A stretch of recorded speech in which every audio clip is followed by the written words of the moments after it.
Today in the workshop we have HP laptop adapter, as you can see. So it doesn't work, which means that it has some problem. Yeah, my name is Elias Msengi and this is Etonics. So welcome to the workshop. Yeah, first of all, let's try to plug it in on AC cable, so we can see what's going on. You see, we plug it in like this, and I think you can hear a voice. A adapter is giving out some voice. Hopefully you can hear it. So due to my experience, I expect that there might be a fault capacitor inside it, and always fault capacitor are giving out sound like that. Maybe it's my expectation, maybe it's something else, but I expect something like that due to my experience. So let's check out and let's open it and check out what's wrong. But before I open it, let's check out the DC output voltage. What's the behavior of DC output voltage? Is there DC output voltage or what? Let's take a measurement. Yeah, so we are going to use a multimeter. This is a multimeter, so we are going to put it in DC range. So the problem I'm facing here is I'm alone. I'm handling this camera as well as I'm supposed to take measurement, so it's very difficult. So let's check out the easy way to take measurement. Maybe I can put this probe behind the AC adapter like this and make sure it make contact with output DC jack of our adapter. So the multimeter is in DC range, 200 volt over there. So let's check out. My expectation is that there must be output, but it will be varying, since as explained before, I'm expecting a faulty capacitor. So if it's a fault output capacitor, there will be an output, but a varying one, not stable. So let's check out. Do you see? It's varying. This adapter output voltage is rated 20 volts, but do you see how it's varying? This variation is, as per my expectation, it could be a faulty output capacitor. So let's open it and check out what's wrong. So to be safe, we have to unplug the adapter from AC, as well as to unplug this AC. Very hard to do things alone, but hopefully I'll get a cameraman, or someone else who can do this for me. So let's open it and check out. Yeah, this is how our adapter looks from inside, but I have to warn you that you have to be very careful when opening these adapters, because they contain high voltage, up to 300 volts DC. So it's very dangerous. So when you open it, you have to make sure that you have idea in what you are doing, not just opening. So before you can do anything, you have to discharge the capacitors, because even if you unplug it from electricity, the capacitors still contain some voltages.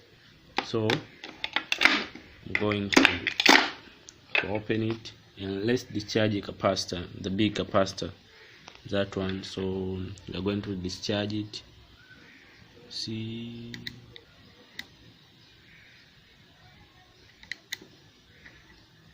yeah,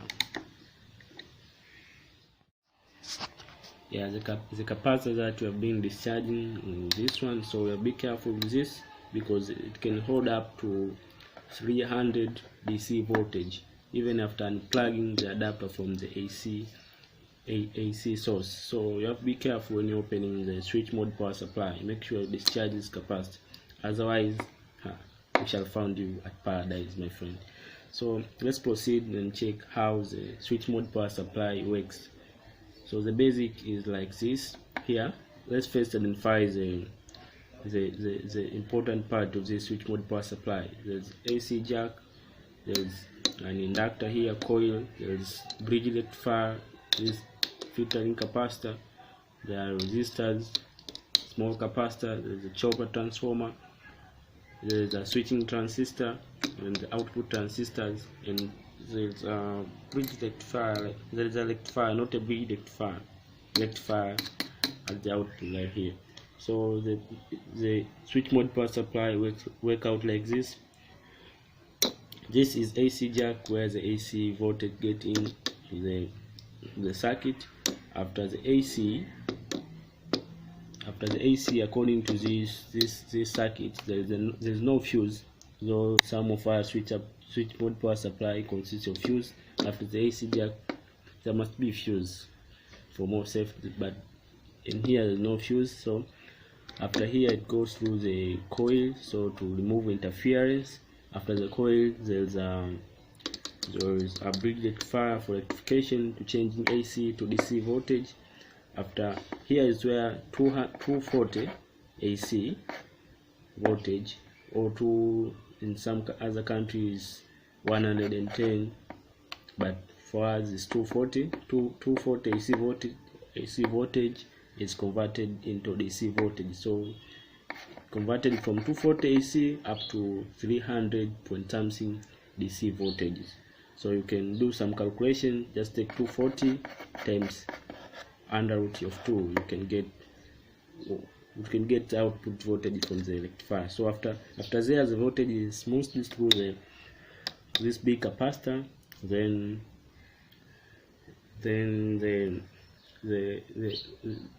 it comes to the switching transistor, where the switching transistor is making high frequency. So this switching transistor is high frequency switching transistor. So it switches the voltage to the high frequency, so they can be accessed by this chopper transformer. So the chopper transformer, this is high frequency transformer. So if you input the voltage with low frequency, it cannot work with them. So it works only with high frequency voltage. So that's the meaning of having high frequency switching transistor. So after the chopper transformer, the output is given out to the output side, where there's a rectifier again, then there's the output capacitor, so to filter the output voltage. So let's proceed. As I said, before, these are the fault capacitor. So what we have to do right now is just to remove them from here. So I got some replacements, so they are not such much similar. They are 1000 microfarad, 25 volts. I think they work out. It's no problem with this. And what's the point here? The bigger the capacitance, the more the filtering capacity. So the main purpose of this capacitor just to filter the output voltage. So the more we use the bigger one, the more the good output voltage is obtained. So I'll put this instead of those 470 microfarad. So let's remove the fault one, and put the new one. So I use the gun and this sucker. So let me remove them. This is my gun. And let me take them out.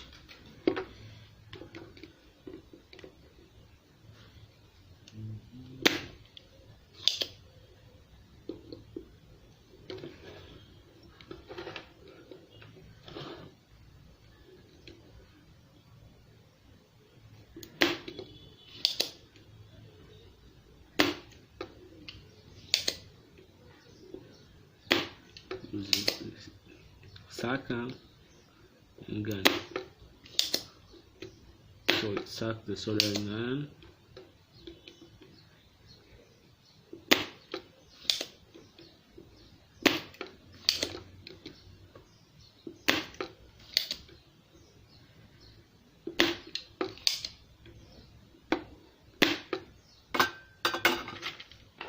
so you can just pull them out to see the dead one.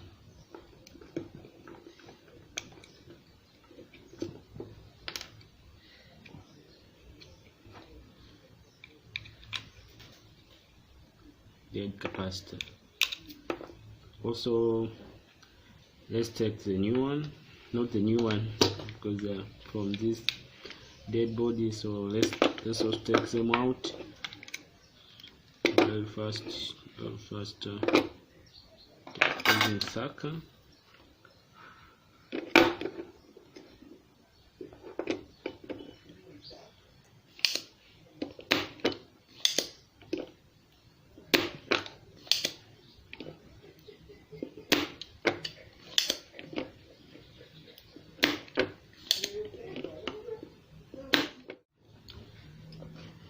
So after using a sucker and gun to remove the soldering on the capacitor terminals, so let's get out these capacitors so you can see.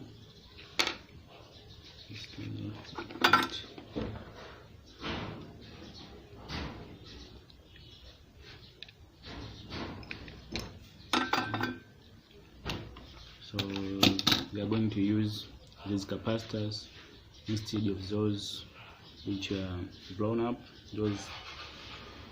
this one here. So these are the 40 capacitors, they blown up, as you can see. You see, yeah, see. So we are going to use this one 100,000 microfarad capacitor, 100,000. Then there are 25 volts instead of this one blown up one. These were 470 microfarad. So let's put this one on our circuit body. So one thing to note here, this is a polarized capacitor, which means that its terminal are polarized. One terminal is negative terminal and another is positive. So how can you identify the negative terminal?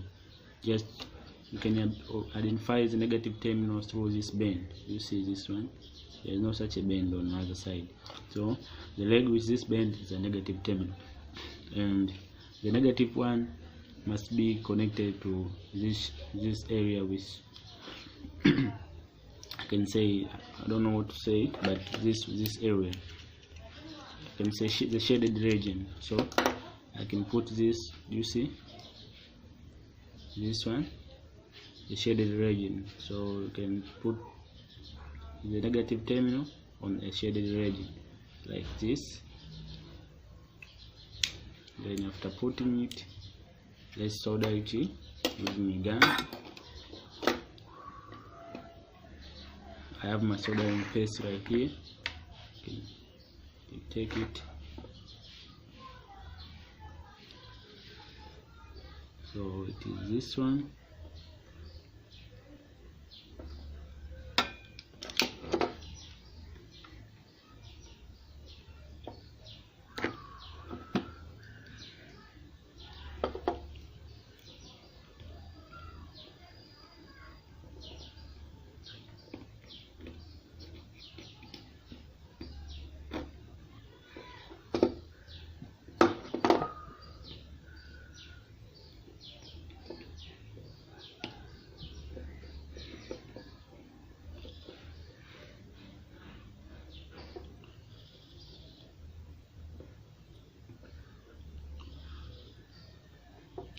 So we are done with the first capacitor. We are done with the soldering iron stem.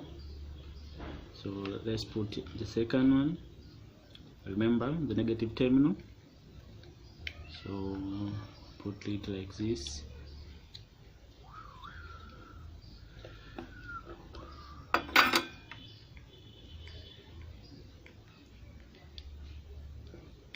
Soldering it.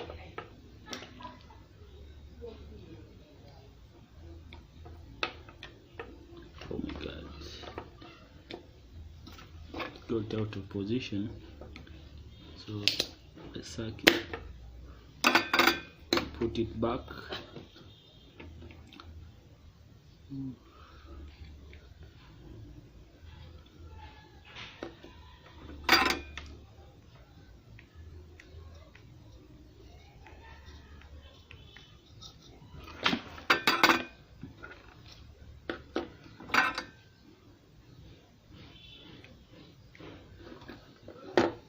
That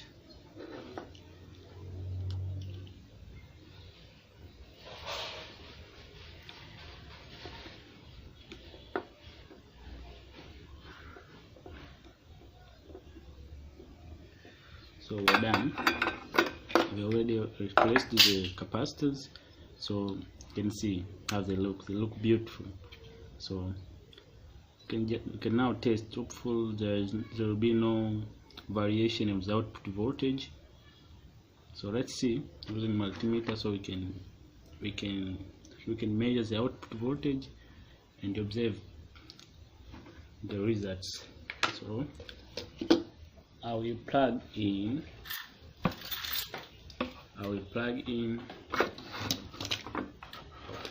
this one. See, this AC input cable. Be careful, it's dangerous dealing with this thing. These sheets are very dangerous. Don't try it if you're not professional.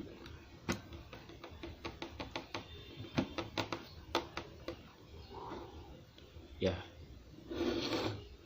let's take measurements. So we have a multimeter here, put it in AC 12 volts.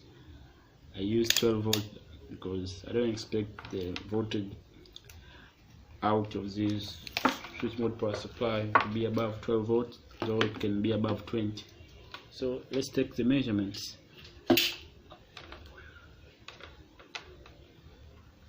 So this is our multimeter here. Let's observe. See, negative, positive.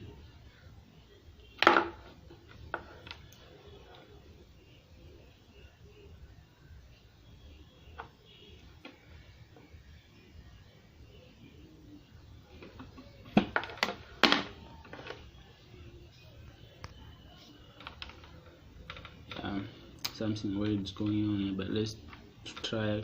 Can measure through the port. I can see nothing, but let's try it direct from the body. And this is negative and this is positive. You can see it's 21. It's not that much varying compared to the time where those bond capacitors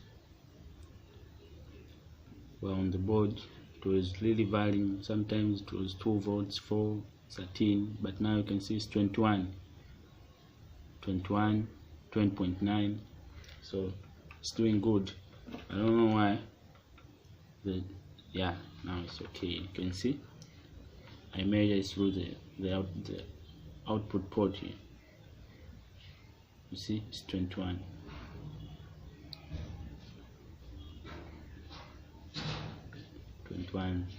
And one thing I wish to add, this outer surface is a negative pin, negative terminal, and the inner surface is a positive. In case you use a positive probe on the outer surface and the black probe, the negative probe, the inner surface, you can see the meter is taking negative readings. You see, negative.